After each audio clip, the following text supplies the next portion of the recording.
बातनं मनसे अध्यक्ष राज ठाकरेंनी मनसैनिकांना काही सूचना केल्या आहेत। ठाकरेंच्या शिवसेनेसोबतच्या युतीबाबत मनसे नेते पदाधिकाऱ्यांनी बोलू नये असं राज ठाकरेंनी बजावलंय। राज ठाकरे सध्या परदेशात आहेत, त्यामुळे त्यांनी मनसे नेत्यांना या सूचना दिल्या। त्यामुळे राज ठाकरे मुंबईत परतल्यानंतर याबाबत काय भूमिका मांडतात याकडे सगळ्यांचंच लक्ष लागलंय। जो विषय आहे ना दोन भावांचा, तो आता सन्माननीय राजसाहेब परदेशात आहेत, ते बाहेर ते जेव्हा येतील तेव्हा त्याच्या संदर्भातलं ते भाष्य करतील। मी तुम्हाला पुन्हा एकदा सांगितलं की हा जो काय विषय 2 दिवस चाललेला आहे त्या विषयावर जी भूमिका मांडायची ती सविस्तरपणे मांडलेली आहे। आता ह्याच्या पुढचं जे असेल ते सन्माननीय राजसाहेब जेव्हा परदेशातनं परत येतील तेव्हा त्याच्यावर बोलतील। राज ठाकरेंनी काय सूचना केल्यात पाहूयात। ठाकरे बंधू एकत्र येण्याबाबत बोलू नका। मनसैनिकांनी युतीबाबत कुठेही बोलू नये। संवेदनशील विषयावर कोणीही बोलू नका।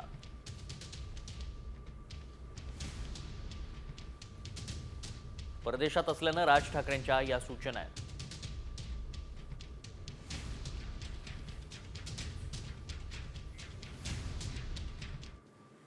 एका बाजूला राज ठाकरेंनी मनसैनिकांना सध्या शांत राहण्याच्या सूचना दिल्या, तर दुसऱ्या बाजूला ठाकरे सेनेचे खासदार संजय राऊतांनी राज ठाकरेंना थेट ऑफर दिली आहे। भूतकाळात काय झालं ते पाहू नका, भविष्याचा विचार करा। उद्धव ठाकरेंनी एक पाऊल पुढे टाकायचं ठरवलंय। पाऊल पुढे टाकताना भूतकाळ वळायचं नाही आणि एकमेकांवर केलेली टीका विसरली पाहिजे असं राऊत म्हणतायत।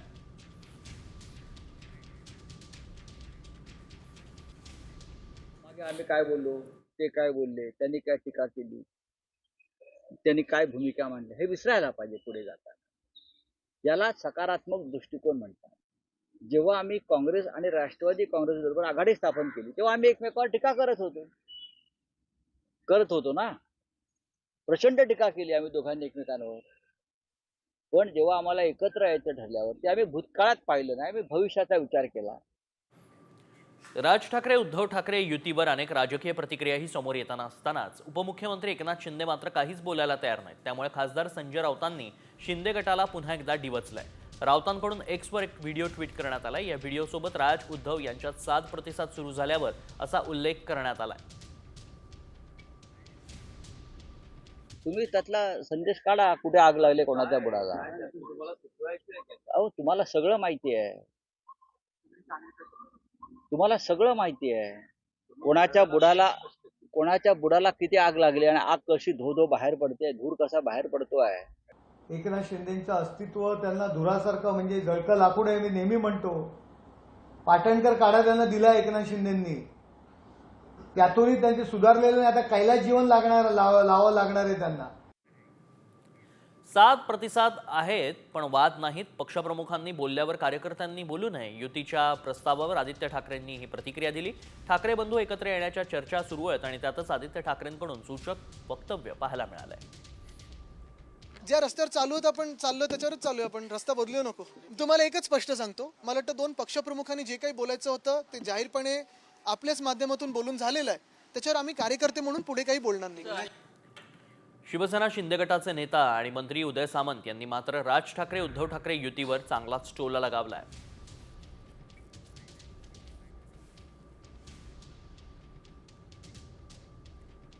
असं राजकारणात होईल असं मला वाटत नाही आणि राज ठाकरे हे एक स्वाभिमानी नेतृत्व आहे, ते अशा अटीसमोर झुकू शकतं असं मला वाटत नाही। उद्धव ठाकरे आणि राज ठाकरे एकत्र येतील असं वाटत नाही आणि जरी ठाकरे एकत्र आले तरी आम्हाला फरक पडणार नाही। आम्ही आणि प्रकाश आंबेडकर एकत्र आलो पाहिजे असं विधान रामदास आठवलेंनी केलंय। आता ते एकत्र येतील का नाही मला वाटत नाही आहे। म्हणजे ते त्यांनी यायचं असेल तर जरूर एकत्र यावे। उद्धव ठाकरे आणि राज ठाकरे एकत्र आले तर महाविकास आघाडीमधून उद्धव ठाकरेंना बाहेर पडावं लागेल आणि जरी ते एकत्र आले तरी आमच्या महायुतीला काही त्याचा तोटा अजिबात नाही। प्रकाश आंबेडकर आणि आपण एकत्र आलो पाहिजे। तर ते 2 भाऊ एकत्र येत आहेत तर आमच्या RPIच्या सगळ्या भावांनी सुद्धा एकत्र आलं पाहिजे आणि त्यासाठी नक्की भविष्य काळामध्ये मी प्रयत्न करणार आहे। ठाकरे कुटुंबातील उद्धव ठाकरे आणि राज ठाकरे एकत्र येणार असल्याची चर्चा सुरू असतानाच दुसरीकडे पवार कुटुंबातही मोठी घडामोड घडताना दिसतेय। पवार काका पुतण्यात आज पुन्हा एकदा चर्चा झाली। पुण्यातल्या साखर संकुलातल्या बैठकीनंतर काका पुतण्यानं बंद दाराआड चर्चा केली आहे। या बैठकीला 2 अधिकारीही उपस्थित होते. ही बैठक कशासाठी होती याची माहिती मिळालेली नाही. गेल्या 15 दिवसात शरद पवार आणि अजित पवार हे चौथ्यांदा एकत्र आले.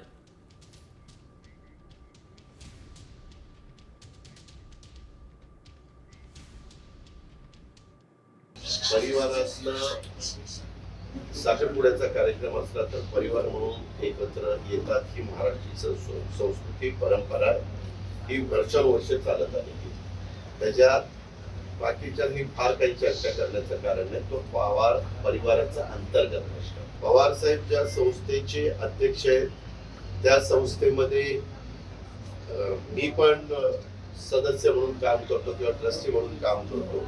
ती आपल्या मुला मुलींच्या भल्याकरताच होती. ती चर्चेमध्ये मी त्याकरता गेलेलो होतो. आज इथं झाली हे पण एआयच्या संदर्भातलं काम आहे. पुण्यात साखर संकुलात शरद पवार आणि अजित पवारांची एकत्र बैठक. बैठकीनंतर अजित पवारांची शरद पवारांच्या केबिनमध्येही चर्चा. शरद पवार आधी केबिनमध्ये पोहोचले, नंतर अजित पवार तिथं आले. शरद पवार आणि अजित पवारांमध्ये अर्धा तास खलबत झाली. गेल्या 15 दिवसात 4 वेळा दोन्ही नेते एकत्र भेटलेत. अजित पवार शरद पवार एकत्र येण्याच्या चर्चेवर आता राजकीय प्रतिक्रिया समोर येऊ लागल्यात. काही संस्थांमध्ये शरद पवार अजित पवार आहेत, त्यामुळे चर्चेसाठी एकत्र येतात असं भुजबळ म्हणाले. तर भेटीगाठी कामासाठी असू शकतात असं विजय वडेट्टीवारांचं म्हणणं आहे.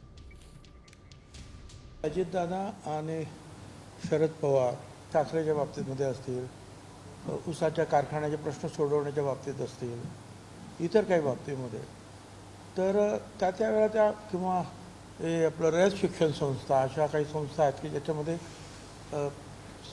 पवारसाहेब पण आहे, अजितदादा पण आहेत. तर या सामाजिक संस्थांच्या आहेत,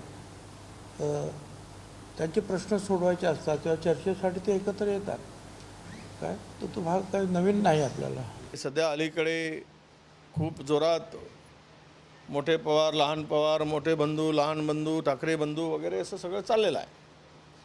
आता ते 2 बंधू एकत्र येण्याच्या चर्चा आहेत. मग आता काका पुतण्या एकत्र येतील तर काय हरकत आहे असं त्यांना वाटत असावं. आता आणि भेटीगाठी काही निवळ एकत्र येण्यासाठी असू शकतात असं नाही. काही कार्यक्रम असतात सार्वजनिक किंवा जनतेच्या हिताचे कार्यक्रम असतात, त्या ठिकाणी ते जाऊ शकतात. दोन्ही राष्ट्रवादी एकत्र आल्यास आनंदच होईल अशी प्रतिक्रिया आमदार रोहित पाटलांनी दिली आहे. उद्धव आणि राज ठाकरेंच्या मनोमिलनाचे वारे वाहत असताना राष्ट्रवादी शरद पवार गटाचे आमदार रोहित पाटील यांनी दोन्ही राष्ट्रवादीच्या एकत्रीकरणाबाबत वक्तव्य केलं आहे. तसंच सर्व संघटना एकत्र येऊन काम केल्यास महाराष्ट्रात मजबूती निश्चितपणाने येईल असा विश्वास त्यांनी व्यक्त केला आहे. एका ठिकाणी शिवसेना आणि मनसे एकत्र येत आहेत, पण राष्ट्रवादी दोन्ही एकत्र यावं असं वाटतं. आम्हाला निश्चितपणाने एकत्र आलं तर आनंदच होईल. हिंदी भाषा सक्तीवरून राज्यात राजकारण चांगलंच तापलंय. मनसे नेते याविरोधात आक्रमक पवित्रा घेत आहेत, तर हिंदी भाषेच्या वादावरून भाजपनं बॅनर बांधून राज ठाकरेंना डिवचलंय. हिंदी भाषेच्या समर्थनार्थ भाजपनं राज ठाकरेंच्या निवासस्थान परिसरात बॅनरबाजी केली आहे. हिंदी भाषेच्या सक्तीनंतर आता भाजप आणि मनसेमध्ये जुंपल्याचं पाहायला मिळतंय.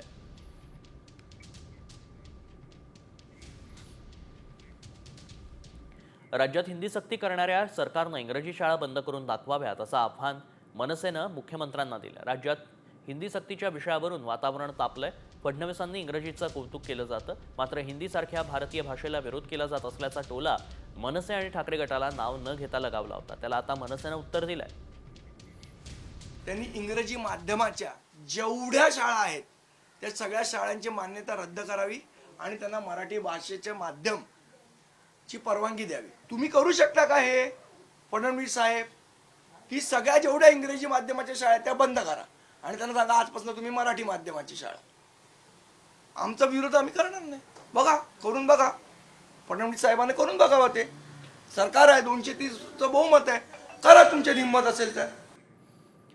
मनसेनं मुंबईत वॉर्ड ऑफिसरची गाडी अडवून जाब विचारलाय. कचरा गाड्यांच्या मेंटेनन्सबाबत मनसे आक्रमक झाली. कचरा वाहतूक करणाऱ्या कामगाराचा अपघातात मृत्यू झाला. मागील 4 दिवसात दुसरा अपघात झाल्यानं मनसे आक्रमक झाली असून मृत कामगारांच्या कुटुंबासह जी उत्तर विभाग कार्यालयावर मनसेनं धडक दिली आहे. निकृष्ट दर्जाच्या गाड्या कामगारांना चालवाव्या लागत असल्यानं कामगारांचा जीव धोक्यात आलाय.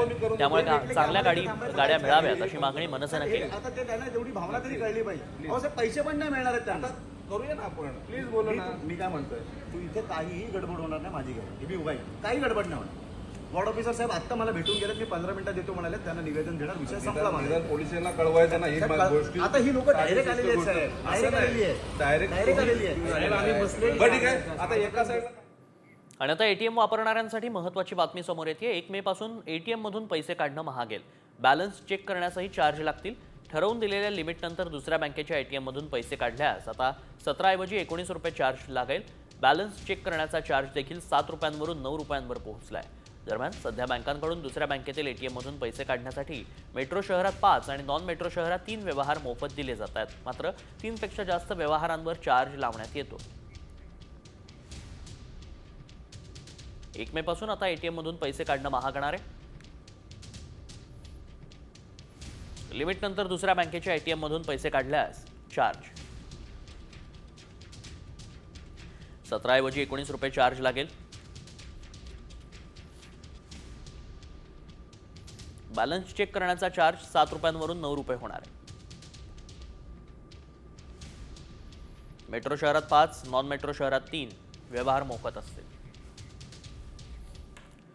राज्यातील धरणांमध्ये आता 40% कमी पाणीसाठा शिल्लक आहे. पुणे विभागात राज्यातील सर्वात कमी पाणीसाठा आहे.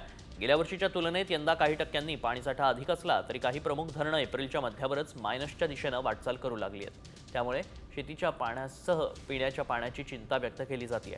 गेल्या वर्षी याच सुमारास पाणीसाठा 34% एवढा होता.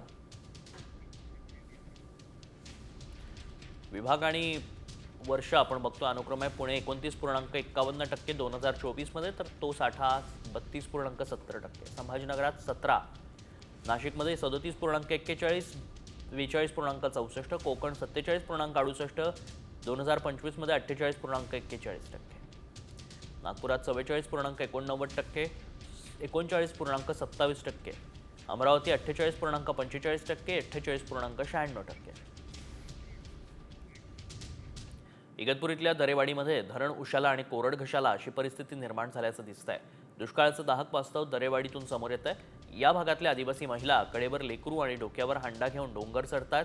जीवघेणी कसरत आदिवासींना आणखी किती वर्ष करावी लागणार असा सवाल उपस्थित होतोय.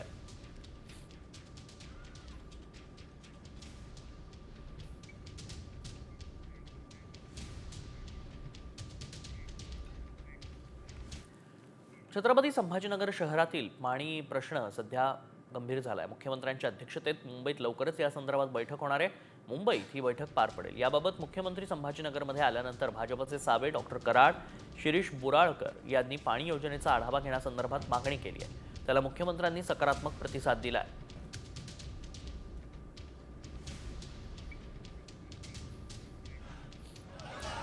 विदर्भात उन्हामुळे अंगाची लाही होतीये. विदर्भातील नागरिक होरपळून निघतात. राज्यात चंद्रपूर इथं सर्वाधिक म्हणजे 44.6 अंश सेल्सिअस तापमानाची नोंद करण्यात आली आहे. विदर्भातील 6 शहरात तापमान तब्बल 44 अंशांवर पोहोचलंय. पुढील 3 ते 4 दिवस विदर्भातील अनेक शहरांमध्ये उष्णतेच्या लाटेचा अंदाज हवामान विभागानं वर्तवला आहे. विदर्भात कुठे किती तापमान आहे पाहूया.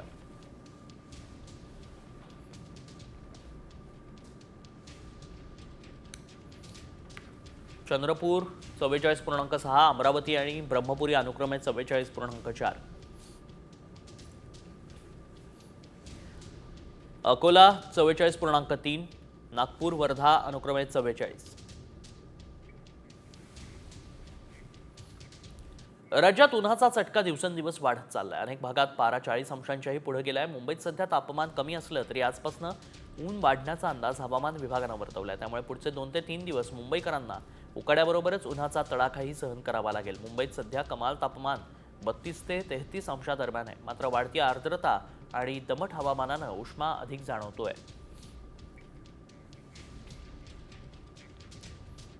वाढत्या उन्हाचा फटका फळभाज्यांना बसलाय.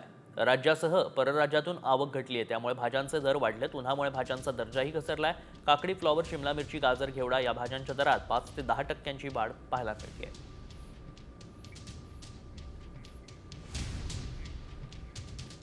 सोन्याचा भाव आता ऐतिहासिक पातळीवर जाऊन पोहोचलाय. 1 तोळा म्हणजेच 10 ग्रॅम सोन्याचा भाव आज 99,500 रुपयांवर पोहोचलाय.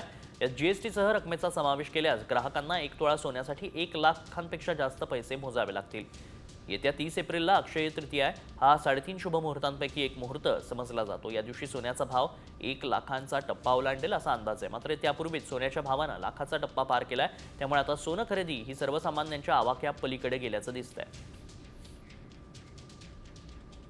त्यांना काहीसं असं सांगायचं होतं की चीनला अप्पर हँड नाही आहे, आम्हालाच अप्पर हँड आहे आणि त्यांनी या त्यांच्या विधानाने त्यांची नरमाईचं धोरण नाही आहे आणि ते असंच ताणून ठेवण्याच्या मनस्थितीत आहेत असं दाखवून दिलं आणि ते प्रमुख कारण ठरलं की ज्याच्यामुळे सोन्याचा भाव अचानकपणे उसळी घेऊन गुरुवारच्या क्लोजिंगच्या $3340 आसपासवरून एकदम $3375 पुढे गेला.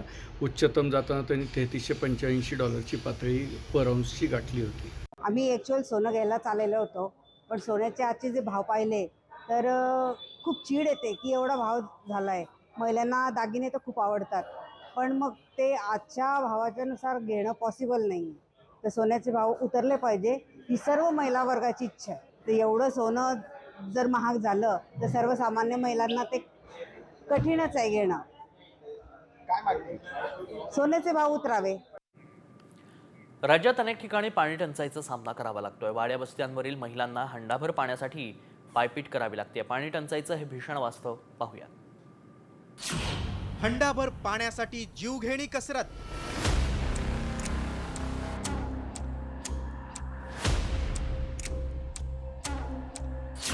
पिण्याच्या पाण्यासाठी हाहाकार. पाण्याच्या शोधात दूरवर भटकंती.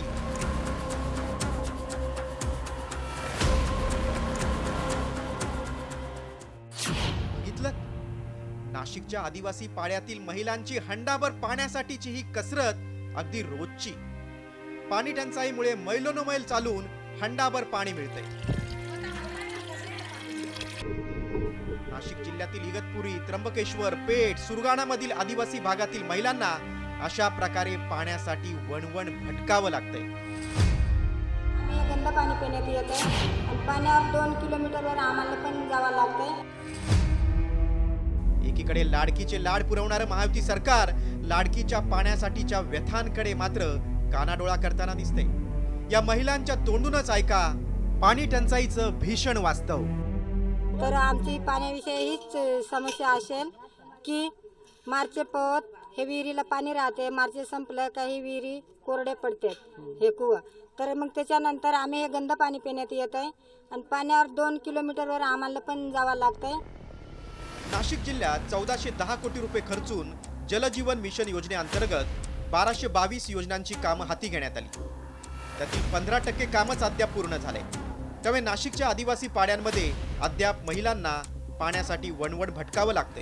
एका गुंड पाण्यासाठी आम्हाला खूप संघर्ष करावा लागतो. राज्यात केवळ नाशिकच नाही तर यवतमाळ मधील कारेगाव इथल्या फासेपारधी महिलांचीही पाण्यासाठी तारेवरची कसरत सुरू आहे. ऐकूया या महिलांची व्यथा.